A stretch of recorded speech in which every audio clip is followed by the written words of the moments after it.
Всем привет! В этом видео я делаю круглый кофейный столик из обрезков слэба. Эти слэбы остались у меня от предыдущих работ. Я их покупала в Бумансе, и размер моего нынешнего столика обусловлен размером остатков. Но если вы хотите купить большие слэбы, то в Бумансе огромный выбор всевозможных слэбов, торцевых спилов, различных пород и размеров. Ну и также я там покупаю обычно доски из ценных пород дерева для других моих работ. Столик я делаю из двух половинок. Это два обрезка карагача, которые размещу на расстоянии друг от друга, а речку между ними я залью эпоксидной смолой.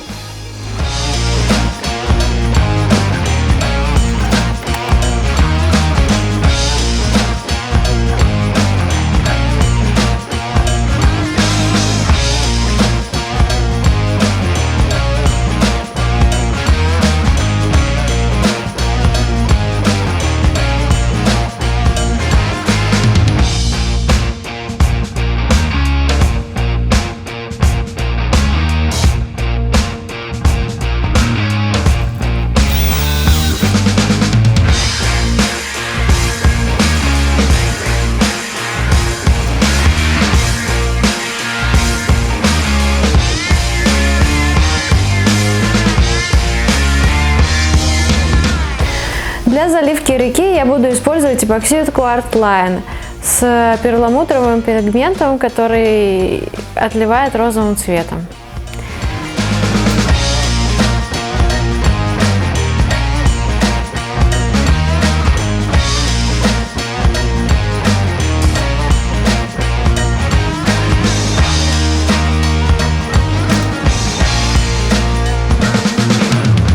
Хочу рассказать о нескольких нюансах при работе с эпоксидной смолой, о которых чаще всего меня спрашивают. Первое. Для подложки под эпоксидную смолу я использую ЛДСП. Его я смазываю воском, и потом все отлипает просто, можно сказать, одной рукой. Второй вопрос. Зачем я использую герметик при заливке смолой? Первое, это для того, чтобы не было перелива, а второе, это я обвожу кругом трещинки или какие-то точки, в которые заливаю смолу. Я это делаю для того, чтобы сразу налить как можно больше смолы, которая потом протечет в эту щель и останется застывать. Если же этого не делать, то придется каждую минуту подливать и подливать по чуть-чуть смолы, и так и стоять над ней часами.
После затвердевания смолы я перехожу к фрезерованию поверхности. Делать это нужно после полного застывания смолы, иначе при фрезеровке будут получаться сколы.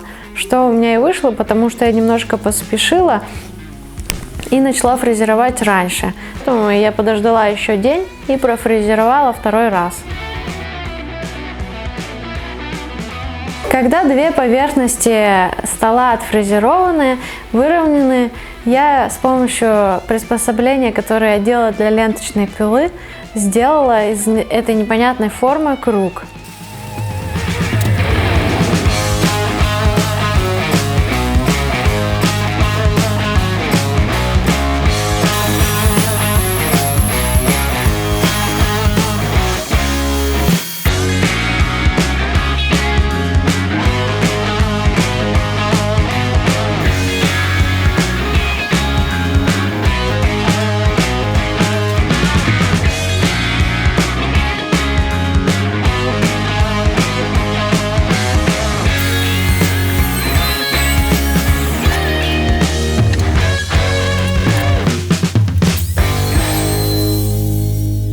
И далее обработала кромку и все покрыла акриловым лаком.